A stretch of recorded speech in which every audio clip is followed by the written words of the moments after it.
Boa noite a todos, sejam muito bem-vindos e muito bem-vindas ao nosso iMed Talks aqui na semana especial do Dia do Médico.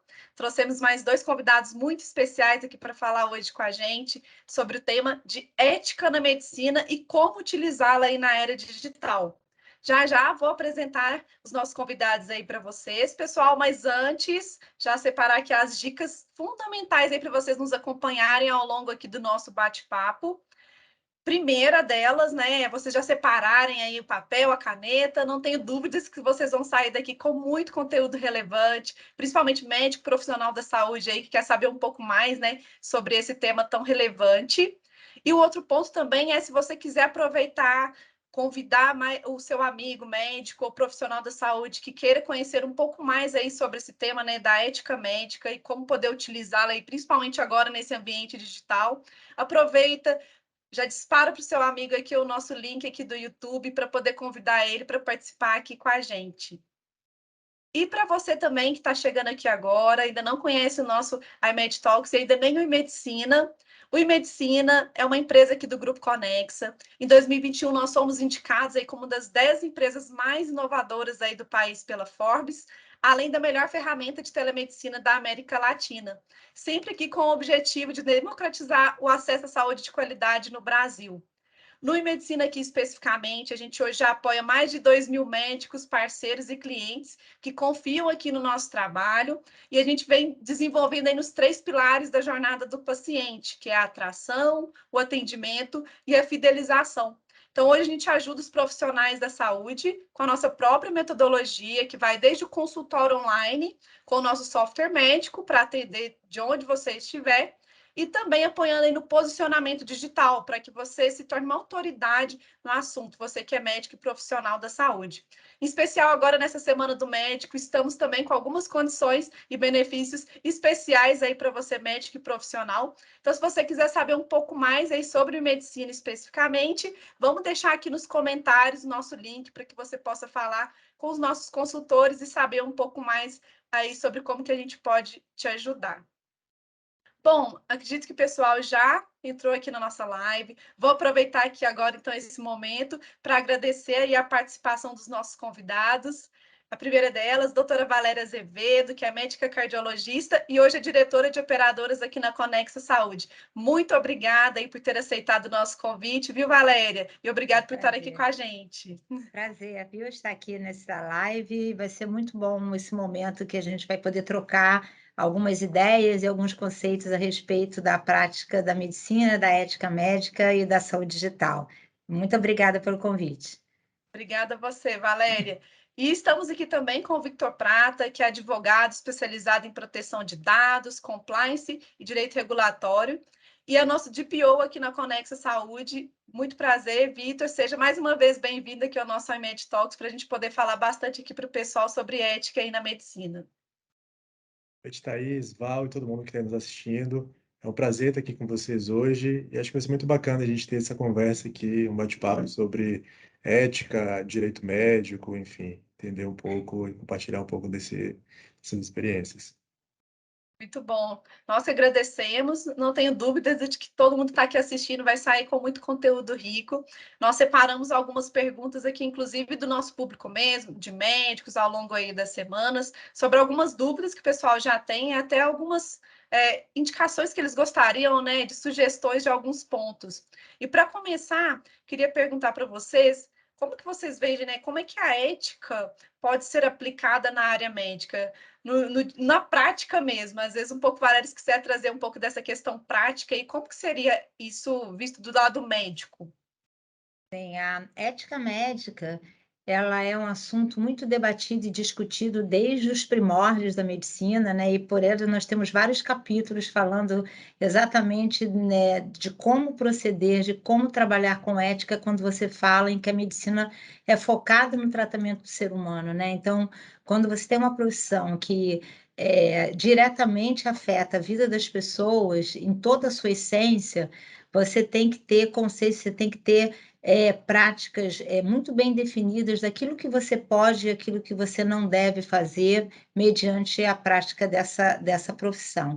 Então, considerando que a medicina, né, ela é exercida sempre visando o bem do paciente, né, e é para isso que a medicina existe, para trazer o que há de melhor em toda a ciência para que o paciente possa se beneficiar, cabe ao médico, né, trazer na essência dele que essa medicina tem que ser praticada com equidade, né? A gente tem que praticar a medicina da mesma forma para qualquer pessoa, independente de credo, independente de raça, independente de sexo, independente de qualquer coisa, né? O paciente tem o direito de ser tratado com equidade, então é uma essência, né, do médico ele ter essa noção, né, de que todos são iguais perante esse profissional.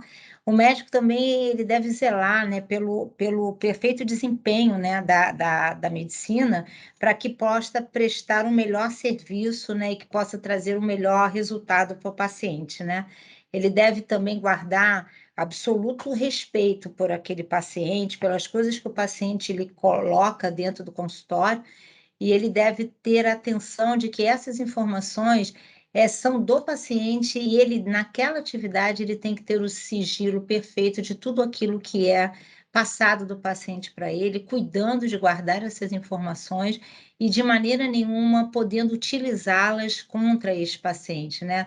Ele só pode abrir mão do sigilo das informações ali passadas quando essas informações estejam demonstrando que essa pessoa pode causar risco a outrem ou à vida de outras pessoas. E somente nesta situação é que essa informação deve sair.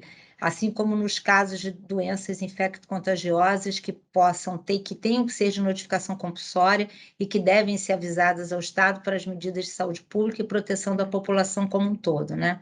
E, além disso, a gente ainda tem muitas coisas em relação a utilizar o que é de melhor na prática médica. O médico tem que estar sempre atualizado, tem que estar sempre estudando, educação médica continuada, estar sempre atento para que ele possa sempre oferecer ao paciente aquilo que há de mais novo, de boa prática médica. Ele deve estar sempre atento para trabalhar nas boas práticas, nunca fazer nada que vá trazer mal ao paciente, e que ele também só possa cuidar de quem ele é capacitado para fazer e dentro daquilo que ele é capacitado para fazer, né? E nunca utilizar a sua profissão para experimentar coisas que ele não é capaz de fazer ou para submeter a pacientes a tratamentos que não são reconhecidos, né, pela ciência. Então, todos esses cuidados devem ser resguardados na vida e na relação entre o médico e o paciente. Sem dúvidas, Valéria, obrigada. Eu acho que super esclarecedor aí esse ponto. E do ponto de vista de princípios, Valéria, os princípios da ética médica, eu acredito que é algo que é muito levado, acredito que até na própria graduação, né, da medicina. Quais que são os principais e por que eles são tão importantes assim? Eu diria assim que os principais, se a gente fosse resumir tudo que se fala de ética médica, é a primeira autonomia, né? O médico ele tem que ter autonomia para a decisão do que ele vai fazer com o paciente, independente de nenhum tipo de pressão que ele possa sofrer. Então, a autonomia sempre será do profissional de saúde e sempre em conjunto com o paciente. Então, o paciente ele tem direito de saber aquilo que está sendo proposto para ele e ele hoje pode participar da escolha do que vai ser feito junto com o seu médico. E esse médico tem que estar livre, ele tem que ser autônomo na decisão de tratamento. Então, a autonomia é um princípio da ética, né? O sigilo médico, como a gente já comentou, também é outro princípio para que o médico possa ter total confiança nessa relação entre o profissional e o paciente, né? Então, o paciente tem que ter certeza da garantia do sigilo. A equidade, como nós falamos, né? Que ele tem também saber que ele tem que ser tratado da mesma forma, independente de qualquer condição. A gente também, em medicina, tem um princípio da beneficência, né? Quer dizer que o médico sempre vai trabalhar para o melhor para o seu paciente, sempre para trazer benefício e nunca para trazer mal para ele, né? E como tem a beneficência, também tem o princípio da não maleficência, ou seja, o médico jamais trabalhar para trazer algum risco ou causar algum dano para o paciente. Então, como a gente falou, ele só pode fazer aquilo que ele está capacitado a fazer, segurando um princípio de não maleficência. Então, para mim, são esses 5 princípios, né, os mais importantes e fundamentais para a gente estar na nossa condução aí da prática da medicina. Ótimo, Valéria. E agora uma pergunta para o Vitor. Vitor, como ser fiel ao código de ética médica na prática da telemedicina? A gente sabe que foi regulamentada recentemente, inclusive o Vitor estava aqui comentando com a gente recentemente um talk aqui sobre esse assunto. Então, um pouco mais agora virando para a telemedicina específica. Como ser fiel ao código de ética médica?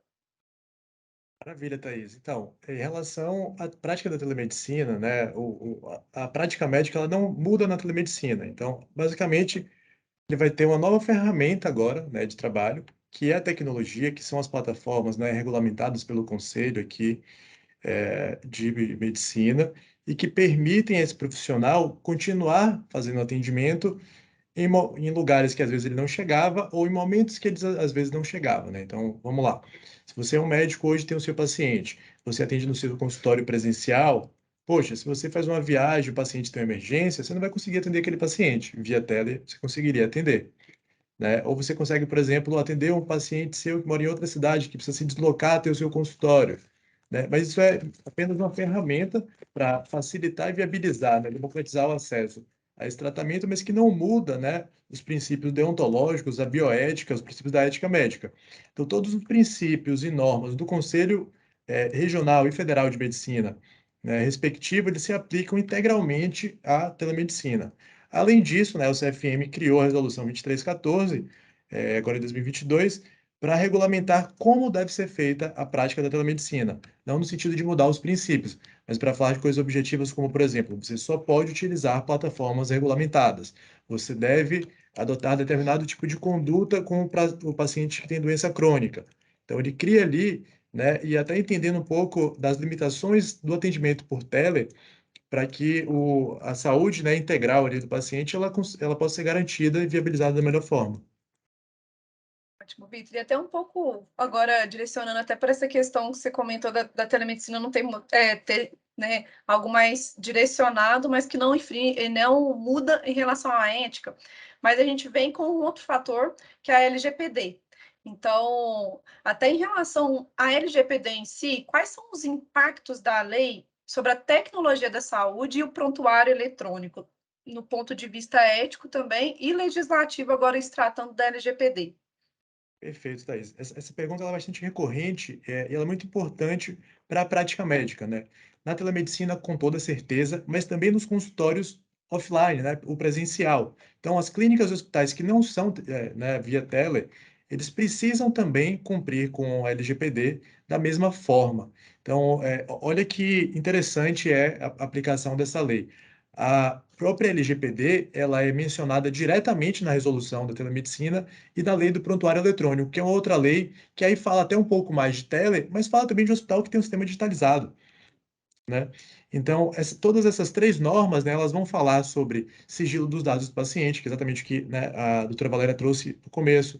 Elas vão falar sobre a importância de tratar os dados sensíveis, né, ou seja, qualquer dado de saúde, que são os dados que têm um potencial de dano maior ao paciente, né, caso sejam compartilhados indevidamente, caso sejam vazados. Então, qualquer compartilhamento de dado sensível deve ter bases legais para autorização, como, por exemplo, o consentimento, como, por exemplo, a tutela da saúde, coisas já bem específicas, pré-determinadas pela lei, para que só seja utilizado de forma excepcional e dentro dos trâmites que são previstos pela lei.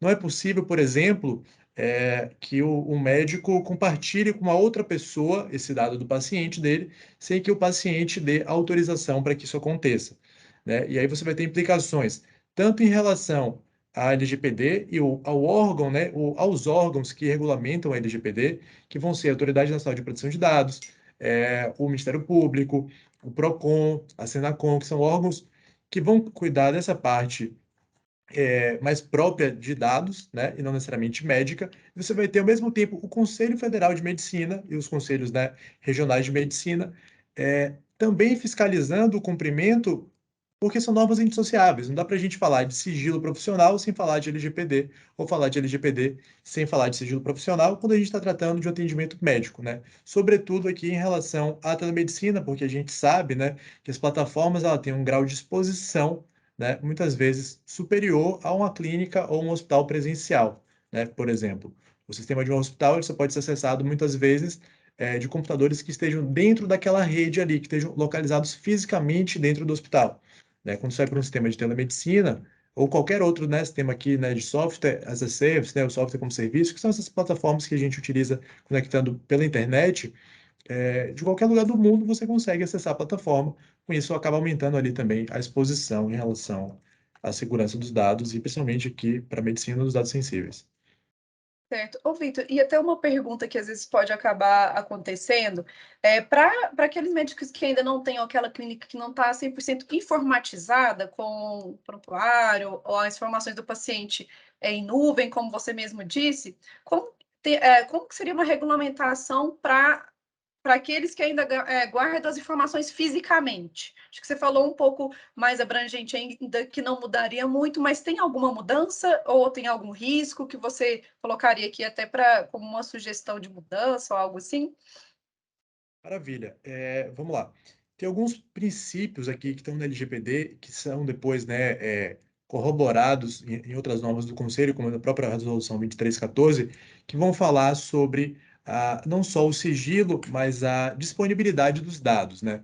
Então, vamos pensar, por exemplo, em uma clínica que tem ali todos os prontuários armazenados apenas de forma física, né? Se essa clínica vier a sofrer algum tipo de incêndio, algum tipo de, enfim, tragédia ambiental, alagamento, qualquer coisa nesse sentido, todos aqueles prontuários vão ser perdidos.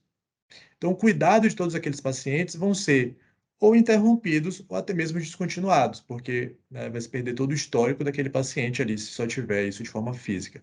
Enquanto que, utilizando plataformas, né, de telemedicina, você consegue garantir que essa informação ela não vai se perder caso tenha algum tipo de desastre ambiental, algo nesse sentido, e justamente, né, direcionando aqui para a parte do serviço de SaaS, né, de Software as a Service, isso vai estar em nuvem, né, protegido ali, vai ser, digamos, impossível, ou pelo menos muito mais difícil que isso seja, né, perdido com uma tragédia ambiental ou algo nesse sentido, porque a gente, né, possibilita aí a criação de backups seguros, né, então a gente consegue garantir que isso não vai ser perdido.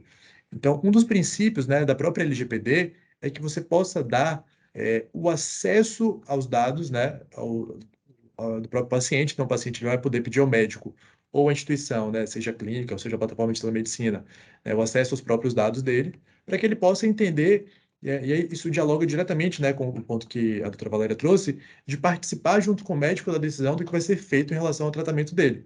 Então, a partir do momento que a LGPD traz esse princípio do uso dos dados de forma transparente e do acesso aos dados, a gente vai ter esse compartilhamento sendo obrigatório sempre que for solicitado pelo próprio paciente. Então, ele vai poder saber, por exemplo, qual é a doença que ele tem, qual é o histórico que ele teve ali. Às vezes ele não lembra simplesmente, poxa, qual foi o médico que atendeu ele há 10 anos atrás? Bom, se ele sempre vai na mesma clínica, vai ter ali o histórico, né, trazendo ali todo o andamento, né, desse tratamento do paciente. Isso é algo muito relevante, né, nos dias de hoje, porque a gente começa a ter essas informações de forma unificada, né? Então, a gente tem projetos, inclusive, né, do Ministério da Saúde, tentar unificar essas informações para que o trânsito entre instituições, né, a interoperabilidade, ela seja viabilizada de forma, né, mais assertiva, enfim, com o objetivo aí de trazer justamente esse cuidado maior em relação ao paciente. Legal. Eu acredito que você tocou num ponto, e a Valéria também, que é bastante importante e até discutido aqui, até entre os nossos parceiros médicos, que é essa questão do compartilhamento do prontuário do paciente. A gente sabe que a informação é do paciente, então, a qualquer momento que ele quiser aquela informação, né, pelo que vocês bem falaram, ele pode pedir novamente. Queria devolver um pouco para a doutora Valéria essa visão dela. Como que é na prática, esse compartilhamento de prontuários, a importância, os cuidados que o médico também precisa ter, mesmo passando uma informação para um outro profissional, quais que são os cuidados que precisa ter para respeitar a ética médica na hora de compartilhar um prontuário de um paciente? Para mim, o cuidado inicial sempre é que este paciente autorize que esse dado seja compartilhado, né? Então, é fundamental ou o paciente ou o seu representante legal, né? No caso de um paciente menor de idade, um paciente incapaz ou um paciente que esteja impossibilitado naquele momento por doença grave e não esteja em condições de assumir o representante legal dele tem que autorizar que esse dado seja compartilhado. E a partir desse momento, você teria, então, autorização para fazer esse compartilhamento de dados, sempre em benefício do próprio paciente. Então, é direito do paciente ou do representante legal solicitar, por exemplo, ao hospital, que o prontuário desse paciente seja entregue. Nesse caso, ele vai assinar uma documentação, né, autorizando essa entrega. Então, o hospital vai se responsabilizar em imprimir esse documento, em entregar esse documento a esse paciente, né, ou seu representante. Como na telemedicina também acontece a mesma coisa, né? O nosso prontuário, ele é um prontuário eletrônico, da mesma forma que acontece nas outras instituições médicas, né? E se o paciente quiser ter acesso aos dados do prontuário, ele vai passar por um trâmite de autorização disso, né? Ele vai fazer a solicitação e a gente vai entregar a ele o prontuário de acordo com o que ele solicita no melhor meio de segurança para que esse documento seja entregue, né? Então, o importante é que a gente, quando vai compartilhar por meio eletrônico, não por meio físico, que a gente tenha aí a total segurança de que essa conexão aí, essa forma de transmitir a informação esteja num ambiente seguro, né? Hoje a gente sabe aí que o Conselho Federal de Medicina na resolução normativa, ele exige que a gente trabalhe em níveis de proteção NGS 1 e 2 para transmitir. O Vitor conhece bastante desse assunto, para que não exista maior risco de vazamento de dados, nenhum tipo de acidente no momento dessa transmissão da informação. Trazendo justamente essa questão da NGS 1 e 2, Thaís, os hospitais que eles já operam de forma física, né, ele tem simplesmente o prontuário físico, ele vai precisar cumprir ali o padrão NGS 1. A partir do momento que ele digitaliza o prontuário, que ele cria um prontuário digital, que é o nosso caso aqui, ele vai ter que seguir o padrão NGS 2. Ou seja, há padrões de segurança serem seguidos tanto no meio físico quanto no meio digital. O que acontecia até então, né, até o digital, é que muitas vezes as clínicas, né, elas descumpriam por desconhecer, muitas vezes, ou por não ter ali uma fiscalização em relação ao NGS 1, em relação à prática, né? Então, assim, às vezes a norma previa uma coisa ali que não era exatamente cumprido. E agora o que o Conselho começa a fazer é uma fiscalização muito maior e justamente uma mudança, um processo de mudança de cultura, né? Para que a gente consiga garantir a segurança tanto no meio digital quanto no meio físico. Legal, acho que estou aprendendo muito. Muito bom, ainda tenho dúvidas de que o pessoal aqui todo também. É um assunto muito importante, eu acho que, né, principalmente em relação ao médico que está ali no dia a dia, nem sempre, às vezes, tem tanto discernimento de todas essas legislações que vão mudando, agora com a telemedicina, LGPD, então acho que clareou bastante aqui para todo mundo. E aqui no eMedicina, principalmente, a gente tem uma preocupação hoje, junto com os nossos clientes, que é em relação à ética, mais no sentido do marketing médico, né, nas redes sociais, como os médicos devem se comportar, que é o que a gente leva bastante em consideração aqui com os serviços que a gente hoje oferece para os nossos médicos. Vitor e Valéria, se quiser complementar também, como que você vê hoje o código de ética sobre o marketing nas redes sociais? Quais os cuidados principais que o médico precisa ter? Código de Ética Médica, existe um capítulo falando aí, existem alguns itens falando especificamente sobre publicidade médica, né? O que é permitido e o que é vedado ao médico fazer na publicidade. Então, por exemplo, existem algumas coisas que se aplicam, por exemplo, a ele a divulgar qualquer assunto médico em qualquer meio de comunicação. Ele tem que ser feito sempre com a finalidade de esclarecer e educar a sociedade. E quando ele está falando dos seus próprios serviços ali, ele não pode anunciar títulos científicos que ele não possua e que não estejam registrados no CRM, coisas que ele coloque que ele pode fazer, mas que ele não está qualificado para realizar. Então, é vedado que ele coloque qualquer título que ele não realmente não tenha, qualquer prática de atividades que não estejam linkadas com a boa prática médica ou que sejam reconhecidos cientificamente. Então, ele não pode ficar propagando métodos científicos que não sejam aceitos pela comunidade médica, pela comunidade científica, coisas experimentais, ele não pode fazer essa divulgação. Também não pode divulgar nem fotos de pacientes, nem casos clínicos reais nominados, para que possam servir de exemplos de bons resultados, de alguma prática que ele execute, então ele não pode usar a figura de um paciente para que possa servir de modelo para o seu bom resultado, ele não deve fazer isso, né? Ele também não pode, na hora de publicidade, ter um cunho totalmente comercial, né? Não pode fazer comércio com a profissão da medicina, né? Então, ele deve estar ali apenas esclarecendo as suas qualificações ou aquilo que ele realmente execute para que possa guiar o paciente, de repente, quando o paciente busca alguém qualificado para ajudá-lo em algum problema de saúde, não apenas para fazer um merchandising, uma coisa comercial, atribuindo aí um cunho muito exatamente financeiro, comercial nessa relação, né? E também não deve permitir que o nome dele circule em qualquer mídia, né?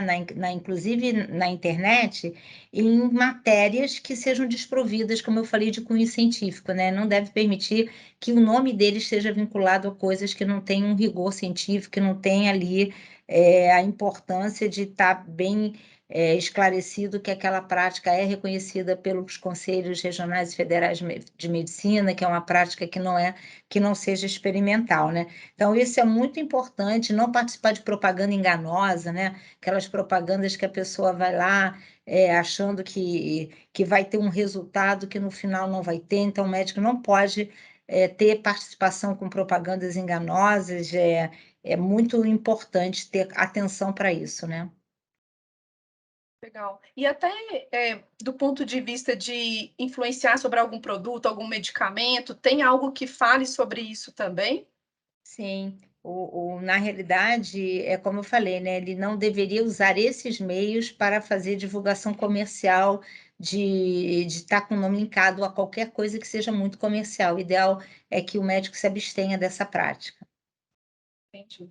Ele Legal. apenas, né, no caso de trabalhos científicos com os quais ele participou realmente para testar dentro dos códigos de ética, de bioética, de trabalhos com medicamentos, vai ser publicado em revistas científicas, isso vai ser ter canais diretos para que ele possa ter participado disso, né? E não nas mídias sociais, em redes sociais, com pacientes leigos, né, que não têm profundidade para entender o resultado desses trabalhos, né? Perfeito. Inclusive, Thaís, haveria um conflito de interesse caso o médico, né, tivesse ali fazendo propaganda, né, de um Sim. medicamento, por exemplo, né?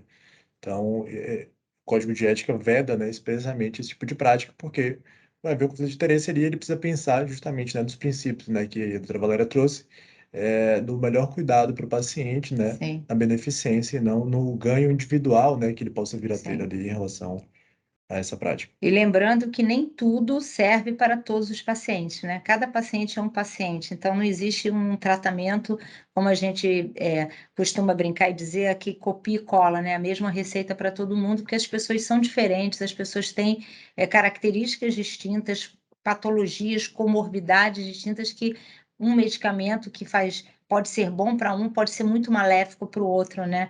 Então, isso tudo tem que ser muito avaliado e cuidado com o médico. Muito bom, acredito que é bem do princípio que você comentou lá no início, né, doutora Valéria? É o Sim. paciente como centro, né? Então, a Sim. ética vai de acordo com a importância do paciente, cada um tem a sua forma, a sua adequação ao medicamento. Tem pessoas que podem ser alérgicas, né, a algum medicamento ou algo nesse sentido. É sempre lembrar dos princípios da beneficência e da não maleficência, né? Então, isso deve estar Sim, sempre na cabeça do médico, né? certo. E uma dica um pouco mais operacional aqui, né, em relação às redes sociais, sempre que o médico fizer um post na rede social, ele precisa colocar lá o número do CRM dele, se tiver Sim, RQE, colocar lá também o número, né, isso é obrigatório, né, o conselho tem essa previsão, e muitos médicos às vezes não sabem ou esquecem, enfim, acabam infringindo aí esse tipo de norma. dicas valiosas. E pensando, né, no ponto de vista de quem julga, né? Quem que é o conselho que julga os médicos que acabam, de certa forma, infringindo o código. Explica um pouco, principalmente eu acredito que para nós, pacientes, né? Acredito que o corpo clínico também já entende bem, mas explica um pouco para a gente aí, vocês dois. Maravilha. Então, né, os julgamentos, né, eles são feitos ali em relação ao próprio conselho, né, então é um órgão colegiado, representantes ali, né, dos próprios médicos ali, da diretoria do Conselho Regional de Medicina respectivo, vão julgar os casos de infrações éticas, né? Os processos, quando é apurado, né? Seja por uma denúncia ou seja por uma investigação feita pelo próprio conselho, né? Que há um indício de que talvez haja alguma infração ética, é aberto um processo administrativo no qual, né? Vai ser ali, obviamente, né? Intimado o médico, né? Possível infrator para que ele possa apresentar defesa, ser acompanhado por advogado, e tudo mais, tem todo o trâmite ali legal, mas isso não vai necessariamente para o judiciário, isso vai ser julgado dentro do próprio conselho enquanto um processo administrativo, Sim. né? Isso a gente pensando na hipótese de que simplesmente houve uma falha ética, como um post numa rede social, por exemplo, e que não houve necessariamente Engano. um dano, né, à coletividade ou a uma pessoa individual. Caso haja um dano a uma pessoa individual ou até mesmo à coletividade, né, por exemplo, a milhares de pessoas, milhões de pessoas, com um médico que, por exemplo, foi à televisão e falou de uma conduta que acabou prejudicando muitas pessoas, aí sim pode haver, enfim, um processo judicial contra ele e tudo mais. O Ministério Público pode iniciar essa ação, até as próprias pessoas se sentirem lesadas. Mas o que a gente está vendo aqui em relação ao processo administrativo, em relação ao próprio conselho, é que os vogais, né, os médicos que são membros é, daquela entidade ali do órgão julgador do conselho, eles vão, né, ser uma espécie de juízes daquele caso, né? Então eles Sim. vão poder apreciar as provas que foram apresentadas a favor do médico, contra o médico, e no final chegar a uma decisão. E aí, enfim, há uma gradação específica, acho que aqui não é o melhor momento para a gente entrar nesses detalhes, mas podem ser prescritas ali diversos tipos de condutas com diversos tipos de punições diferentes. Então, isso vai variar aí do caso a caso, enfim, de cada Isso. jogador também. Para quem quiser conhecer melhor todas essas etapas de sindicâncias, existe um código de processo ético profissional, pode ser buscado aí nos conselhos federais, tanto no site do Conselho Federal, existe esse código de processo ético profissional que detalha todas as etapas do que acontece durante uma sindicância, né? Normalmente, quem começa a avaliar o caso é o Conselho Regional de Medicina do local onde o fato ocorreu. Então, se tem alguém denuncia ou o conselho vai investigar, é sempre o conselho da região onde aconteceu aquele fato, do estado onde o fato ocorreu. E aí, sendo decidida pela instauração do processo ético mesmo, muitas vezes casos vão para o Conselho Federal para que haja assim um desaforamento do julgamento, né, que não fica ali naquele local. Então, o conselho acaba sendo comunicado e aí os presidentes desses conselhos, como o Vitor falou, eles podem delegar aos corregedores e a conselheiros sindicantes para que toda essa investigação e apuração dos fatos, busca de documentos, câmaras técnicas que também costumam participar, né, porque tem ali as pessoas de notório saber naquele assunto onde a denúncia está sendo feita, para realmente olhar e julgar se houve imperícia, imprudência, negligência. Então, existe um detalhamento muito grande de todas essas etapas dos processos de sindicância. É muito importante o médico ter cuidado, né? Porque a gente vê isso acontecer recentemente, tem aí na época do Covid, a gente tomou conhecimento de alguns fatos, de pessoas que mandavam notícias de pacientes via WhatsApp, isso vazou, passava então uma notícia de alguém. Isso tem que ter um cuidado gigantesco, que o médico não pensa muito quando ele faz isso, né? Então, às vezes, a gente fala alguma coisa para um colega no WhatsApp, esse colega coloca num grupo, desse grupo vai para um tanto, e aí a gente vê aquilo que acontece, né? Vazamento de informações sigilosas, comportamentos indevidos que acabam entrando para o julgamento de processo ético profissional, porque simplesmente as pessoas utilizam as ferramentas erradas para essas informações, né? Então, às vezes não levam em consideração o sigilo, às vezes médico para médico trocam informações totalmente nas redes sociais abertas, isso passa a ser um risco extremamente grande e que a gente muitas vezes não atenta, né?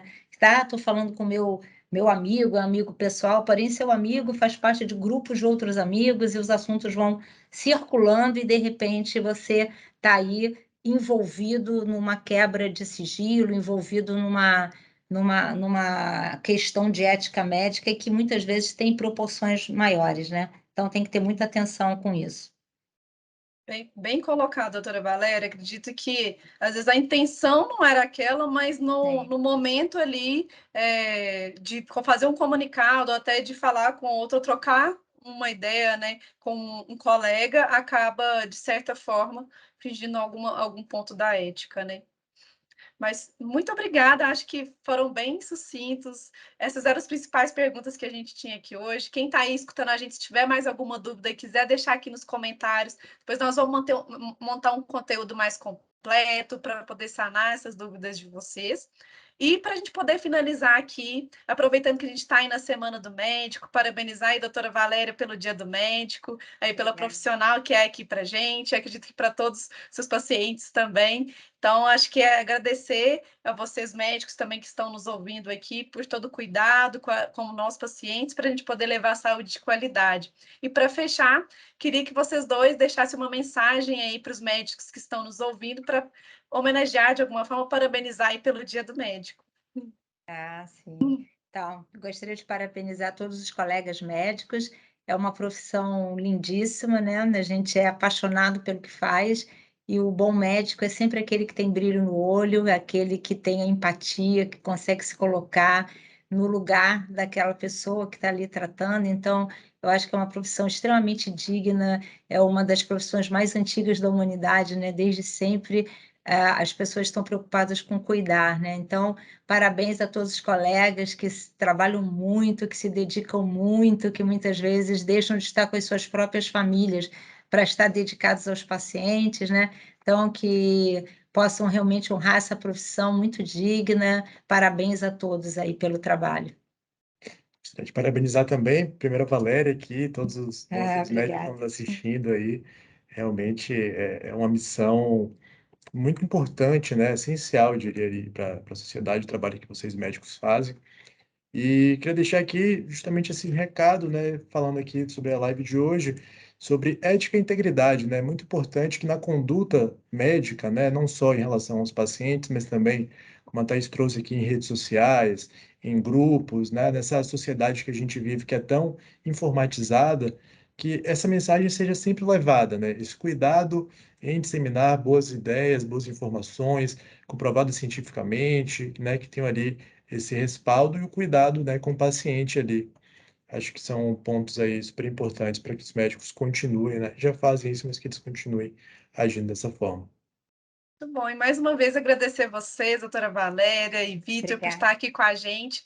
Não tenho dúvidas de que estamos levando conteúdo de valor aí para o pessoal que está nos acompanhando, quem também depois quiser divulgar aí o nosso conteúdo para o restante do pessoal. E mais uma vez agradecer a todos que estão aqui nos acompanhando e até a próxima. Obrigada mais uma vez aí aos convidados. Tá, Obrigado, muito Thaís. obrigada pela oportunidade.